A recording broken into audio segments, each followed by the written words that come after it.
On the Road with Kelly and Bob, the USA 250 Tour, celebrating America. Coming up on this episode. I think celebrating not only our shared history, but also the individuals that made it possible to share that history is important.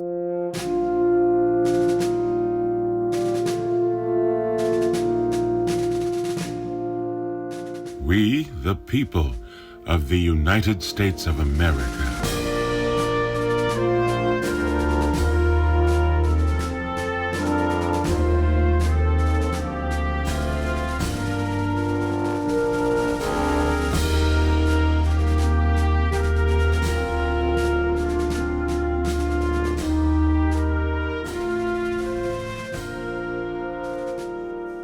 Hi, and thanks for joining us for this episode of On the Road with Kelly and Bob. I'm Kelly Phillips. And I'm Bob Phillips. Okay, Kelly, we have now been to almost all of the 50 states in our country, just a few left to visit.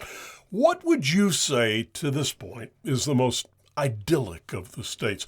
Which state makes you feel like you're in the land of milk and honey? Which state is almost the perfect place to live? Well, Hawaii comes to mind, but I'm not sure that I'd like to have perfect weather year-round. No. Florida is great, too, as long as there aren't hurricanes right off the coast. Mm-hmm. I can think of a few others, but no place is really perfect. No. But I do think I'd have to say my choice for a storybook life would be Vermont. Vermont? Yeah. Well, you're not alone in that belief. In fact, Vermont just could be the most different state of all the states for a lot of reasons. But hold on, because we met a guy in Vermont that says, while it is different, it ain't perfect. The myth of Vermont, there's the myth that it's a magical place where we all live on maple syrup. And it's not magical. But, and that it's autumn perpetually. And when it's not autumn, we're all skiing. What makes Vermont special is the same thing that makes every place special. It's your place. I would say that Vermont, and Bennington in particular, was really shaped by the American Revolution, by the crucible that formed our country, and the seismic reverberations are still felt today. We're shaped by the fact that Vermont wasn't a state during the American Revolution. It was an independent republic, so that feeds into, I would say, a fiercely independent spirit. Martin Mahoney probably has a better understanding of what makes Vermont than just about anyone, and he's not even from here. Oh, he is just from down the road, as they say. But Martin has a special appreciation of just how Vermont came to be, well, different. And that understanding of this state has a lot to do with how he was raised. I was born in the Adirondacks of New York State, so way upstate, very small town, graduating class of 15. And it was one of those small towns where you certainly know everybody in your class. You know their brothers, their sisters, their mothers, their fathers, and the entire community has a hand in raising you, for better or for worse. But my early interest in history was supported by my mother. Anytime we would go on vacation, we'd take a trip. We would go to museums, historic houses. There have to be some kind of educational component. And when you're 12 years old, you don't want to hear that. You're like, I want to go to the water park, but no, you're going to go to the Smithsonian. You're going to go to the National Mall. After a while, I couldn't fight it.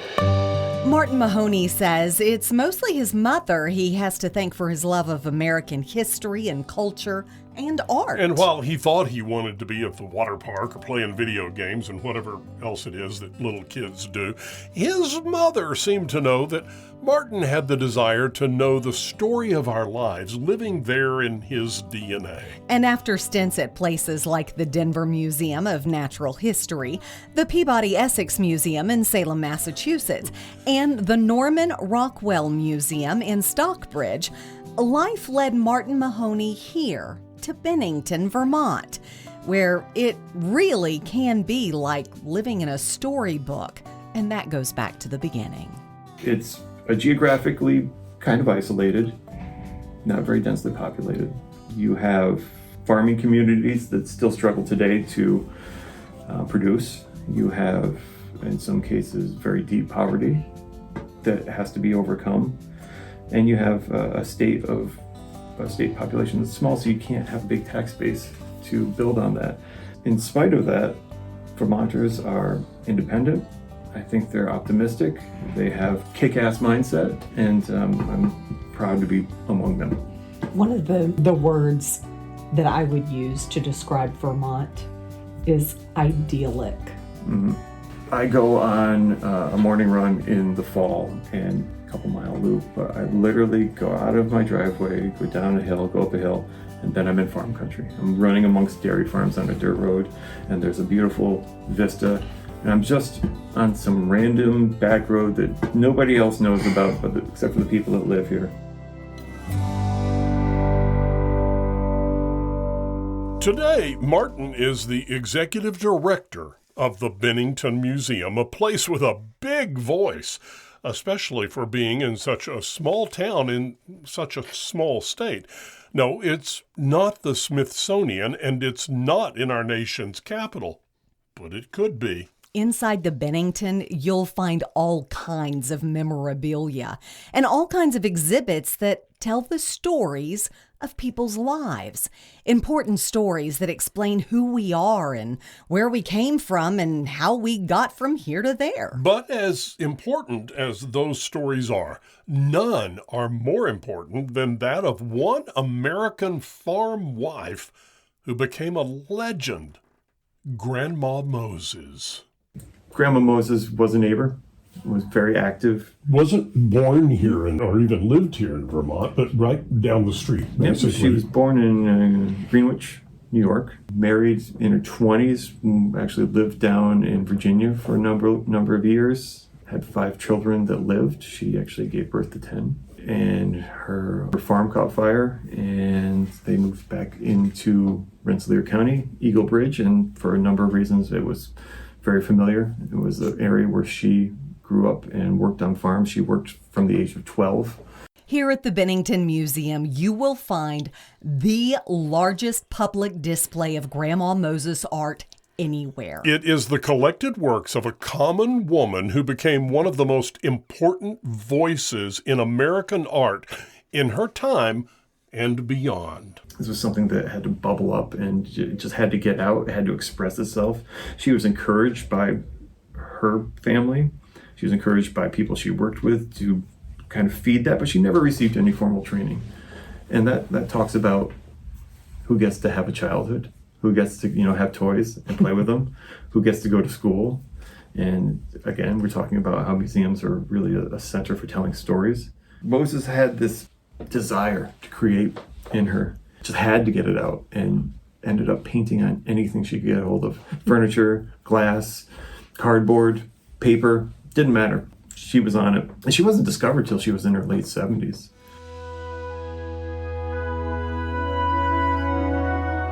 Moses is known for being the foremost folk painter in American history, which was a movement in the 20th century, and it was a reaction to over-industrialization, super precision, maybe sterility in the art world at the time.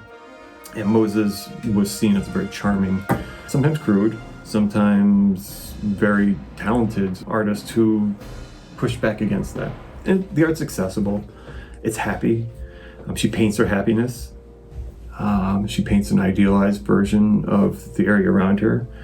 She never let the truth stand in the way of a good story. You'll see in her Battle of Bennington painting the battle monument's already there during the battle. But she's charming, she's fun, she's accessible. I like just to go in there and you feel like you can make a connection to the art. That's what we strive to do, is celebrate everyone, but celebrate the people that sometimes would toil in obscurity, and we want to celebrate that they made a significant and lasting contribution to the state and the country that we live in today.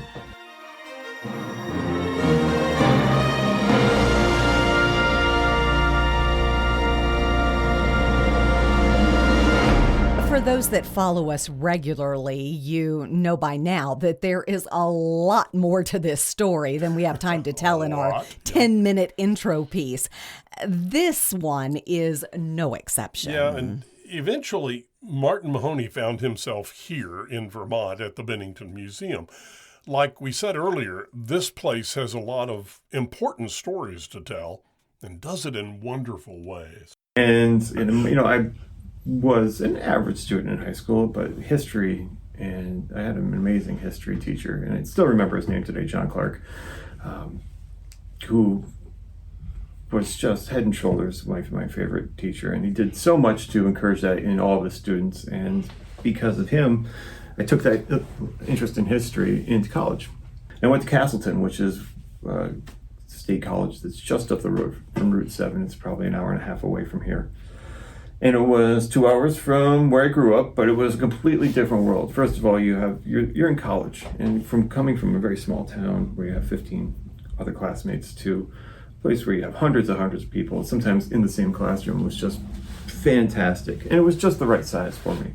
Made lifelong friends that I still stay in touch with today. Really was moved by Vermont and its beauty. You're literally in the home of Norman Rockwell. You're in the land of covered bridges, and it's like you come to Vermont, you're like, this isn't even real.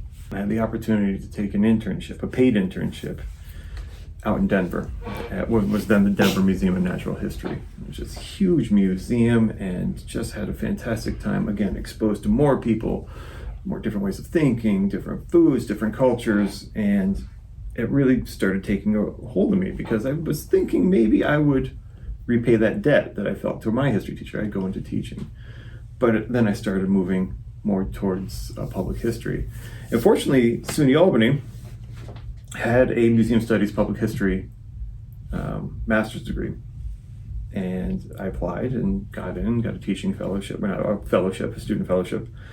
And great time. Worked for the Park Service during that time. Got exposed to all the museums in Albany County. Gave me a bigger perspective, and fortunately I was able to graduate in a year and a half with my master's degree, and was picked up by one of the premier museums in the Northeast, the Peabody Essex Museum in Salem, Massachusetts. And after 3.5 years of doing that, I interviewed and was hired by the Norman Rockwell Museum in Stockbridge, Massachusetts, on the other side of the state, on the other side of I-90. Stayed there for over 15 years. I went through 4 different positions, each one increasing in responsibility and, again, giving me enough room to grow. I worked with an amazing chief curator, Stephanie Plunkett, who gave me the opportunity to curate. I got to curate some amazing shows, meet some amazing artists, did an exhibition on the graphic novel with Stephanie, did a lot of work with pulp artists, just got to meet some fascinating people. And as part of that job, I was tasked with traveling the art, Norman Rockwell art, American Illustration art, David Macaulay, different shows. We travel all through the country. So I ended up having the opportunity to travel to 47 different states, setting up exhibits in museums large and small. And we also traveled internationally. So we opened a Norman Rockwell Museum show in Rome, Italy. And we also opened a Norman Rockwell Museum show dealing with the 4 freedoms at the Memorial Museum in Camp France, which is the D-Day Memorial Museum. And it was just spectacular. And it was a really fantastic experience. I wouldn't trade it. I couldn't be happier. The people I work with are very intelligent. Some of them are next level geniuses. The board is supportive and the communities embraced me. And I think that's important. And the most important lesson I've learned is that credibility isn't given. It's something that you have to earn one step at a time. And there's no magic bullet in fixing museum problems or community issues or engagement, but you have to earn credibility, and you do that by showing up every day for the tiny little things that are important to people. So Vermont, its origin story is like much of New England. It was originally Mohegan land in Bennington, where we are. White European settlers moved in. Native Americans were pushed out. And then that story is told on and on again. And Bennington became a farming community. It became an industrial space. Then as industry died, it had to pivot. And we're still pivoting, but the entire state of Vermont leaned into tourism purposely in the 20th century and really cultivated that image of Vermont that you are familiar with, the Green Mountain State. Ski areas, took a very aggressive pro-environmental stance. You'll notice when you drive through Vermont, it's one of the few states where billboards are outlawed. So you won't see any billboards on the side of the road. It's also a place where they purposely would route highways around the mountains instead of over them. So you don't have things that are beautiful like the Blue Ridge Parkway, for example, in Vermont. But what you do have is a really aggressive preservation of open space. And a lot of beautiful 2-lane roads instead of those super highways. That's right. And with that, there is a cost to that. So because of the aggressive environmental roots of Vermont, there are severe limitations on growth. It went out on its own, it formed its own republic. It was contested territory between New Hampshire, the New Hampshire Grants, and New York. Both wanted this space. And that's where you hear the legend of the Allen brothers, Ethan and Ira Allen, fighting against the accursed Yorkers, driving them out. And again, it's a lot of myth making, but there is a kernel of truth in that. And the Vermonters were fiercely independent. They didn't want other people telling them what to do. And that led to their strong feelings in the American Revolution. I mean, it was very much a civil war. And some of those divisions were felt both socially, economically, religiously. Explain that about it was a civil war, Sure. at least in the beginning. Sure. Because a lot of people think, everybody was for this. Everyone was not for it. It was very much a civil war, and half of the population, or 49% of the population, would have been completely happy under the rule of King George. But the other half, and the majority grew, I would say, actively wanted to chart their own destiny. And I think the appeal of the revolution is not that it gave everyone an equal voice. It was a measure towards giving everyone an equal voice. The founders of this country and the founders of the Vermont Republic certainly didn't want everyone that was alive to have an equal vote. But it was a stepping stone towards that. And it shouldn't be held against our founders that they weren't as enlightened as we are today. But it was because of their work they laid a foundation that we could be in a place where we can have very active political discussion. And You said we shouldn't hold that against them. Is that because you can't go back and change history and change it? And they were in a different mindset because they were in a different time? They were in a different mindset. They were in a different time. But you also have to add context to things. I mean, the idea that a woman would be allowed to vote was really, really a very extremely liberal thought, even amongst the Enlightenment all-stars that were the founding fathers of this country, and certainly even in Vermont. But it gave you a basis to get there. I want to hear about Vermont's role in colonial times and the Revolutionary War in the formation of this place we now call the United States of America. Sure. Where does this state fit in? This state fits in because Vermonters were very active in the early parts of the Revolution. We were sitting close-ish to Albany, which was one of the Empire's main cities, right on the Hudson River. We are close-ish to Boston, and we are near Pittsfield as well, which is in Massachusetts. So you have a lot of crossroads happening here.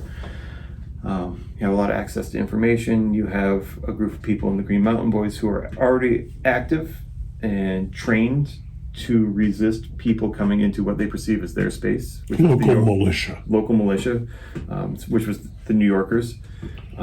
They had been bloodied already at this time. So when the revolution came along, and the idea of taxation, the idea of not being able to represent your voice, I mean, this is a time period where it would take 6-7 weeks to send a letter to England.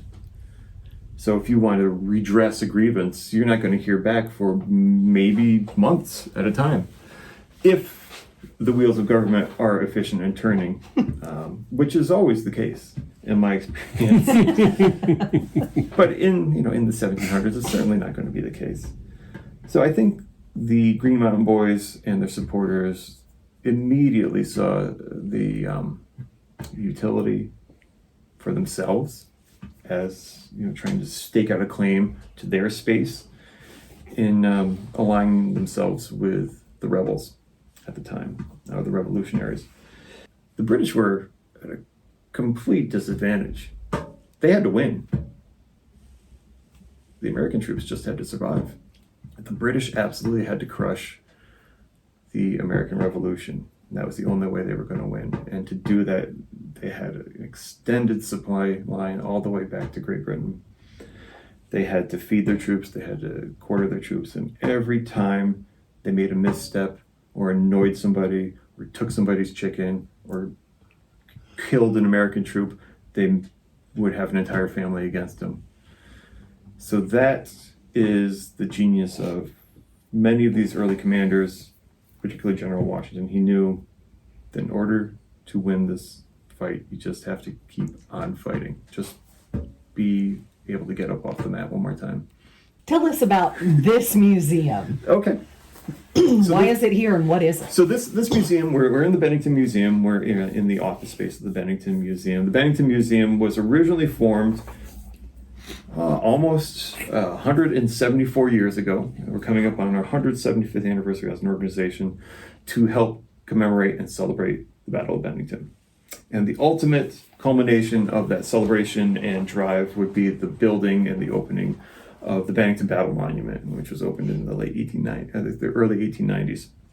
And then the organization survived. They were running the monument for years, and they really saw the need for a museum to help tell the story, to celebrate the history. In 1928, this museum opened, and this museum is not in a building purposely built. We're in the original St. Francis de Sales Church in Bennington, Vermont. And it was the first Catholic church in Bennington. And as the congregation grew, they needed a bigger space. And this space was reorganized and added on to and became the Bennington Museum that opened in 1928. And its original purpose was to talk about the battle, talk about the space, preserve and present the local history of the county. And that evolved over years. What's important is that it still serves the community. And Martin shared more about the museum's star attraction, Grandma Moses. Turns out Moses was anything but some demure grandma. Martin says she knew exactly what she was doing and why. She wasn't painting, or she wasn't painting like we know her today. She was a farm lady. She was. She was a housewife. She was a housewife. She was a farm lady. She worked very hard, and I think as she aged out of it physically, and she was in a place where her family was around her and she could be comfortable, she could move on to artistic endeavors. And she started first in fiber arts. She started knitting and started then doing kind of scenes with yarn. And then arthritis started bothering her and she moved on to painting. And this was all encouraged by her sister, and Moses herself says this was something that was innately in her already. She was also very savvy. She played into her role. Really?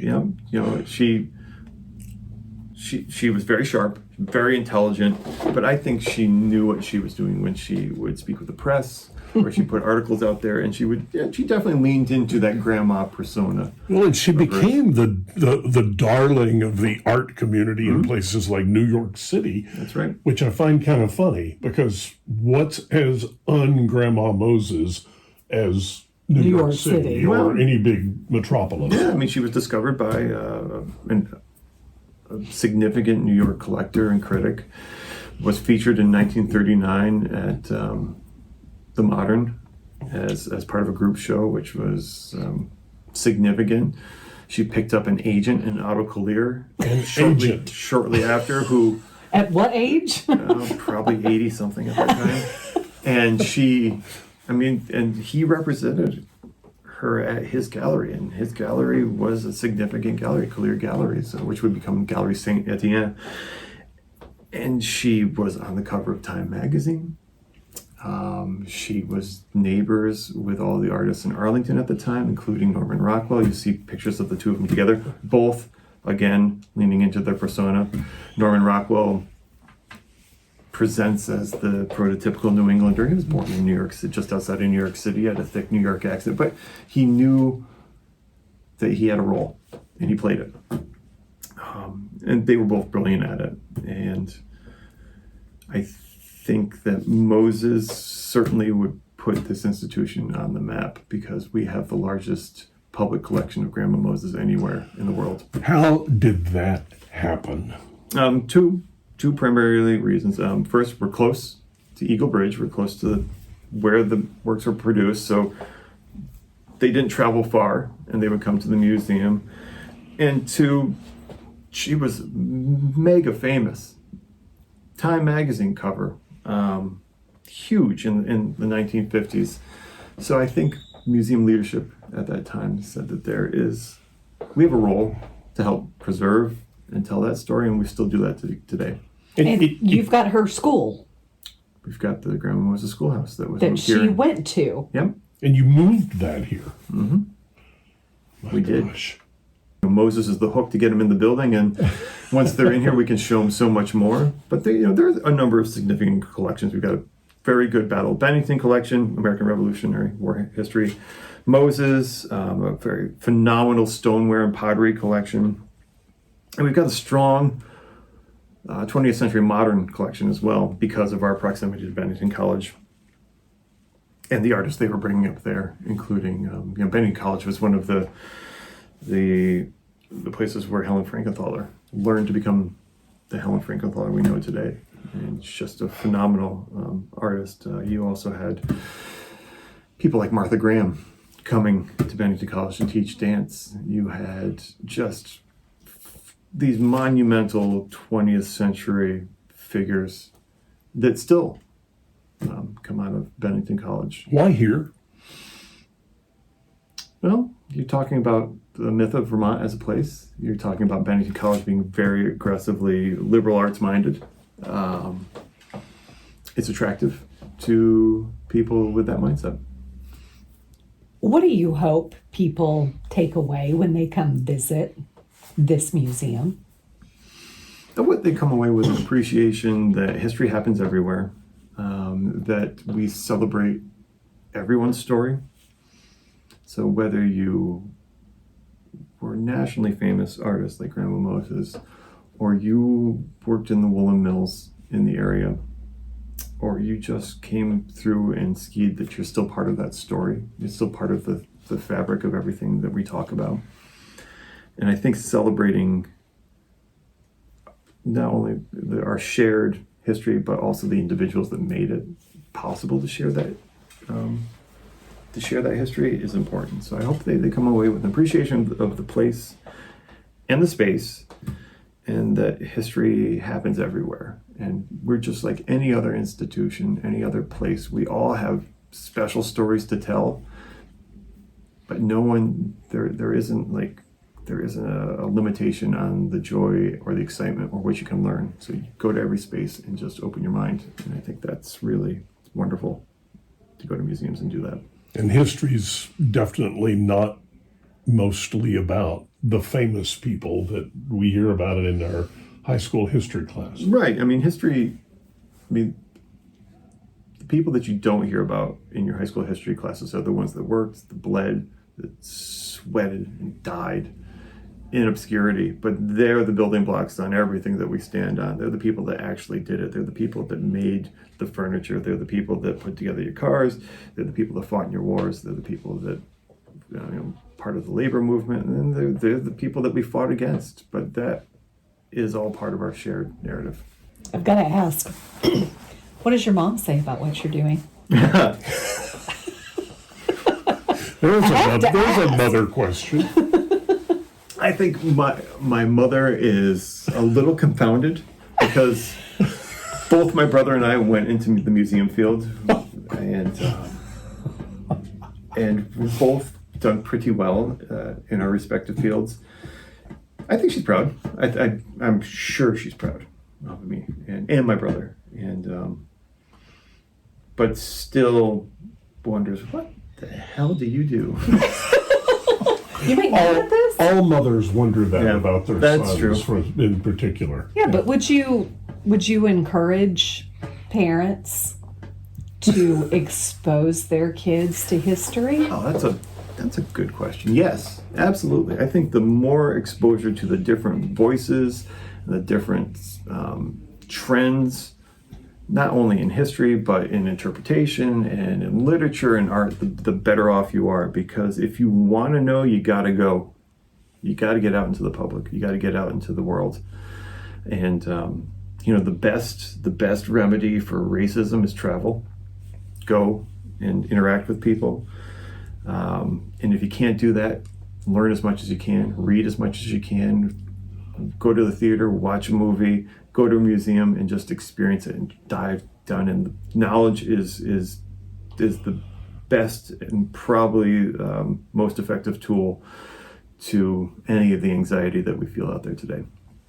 Did Grandma Moses give us something besides her art? In particular, her success so late in life, did that send a message to people? Yeah, I'm glad you picked up on that. It definitely shows that it doesn't matter how old you are. It doesn't matter what your background is, what your academic training is, what your credentials are. If you want to create, just go and do it. It gives us hope. It gives us, the opportunity to go out and express yourself and do it in a way, just give it a shot. You got nothing to lose. And Moses, because she had it in her, because she had to get it out, it was so much part of her that I think she would have, exploded if she couldn't create. That's the significant lesson that you get from her. That you can go out and create. You can do it. You don't need to go to the fancy school. If you want to create, create. And we'll leave you today with a quote from Grandma Moses herself. Life is what we make it. Always has been. Always will be. So whether you're 17 or 77, your canvas is still open. It's never too late to find your passion and start your own late blooming masterpiece. If you're ever in Vermont, be sure and visit the Bennington Museum. Not only does it hold the world's largest collection of Grandma Moses, it holds a testament to the American spirit. Now, we're traveling all 50 states this year for our USA 250 tour, so you don't want to miss a single episode. Best thing to do is follow us on Facebook, Instagram, as well as our YouTube page. You can find us wherever you get your podcast, or just download that free Odyssey app. Listen anytime, anywhere.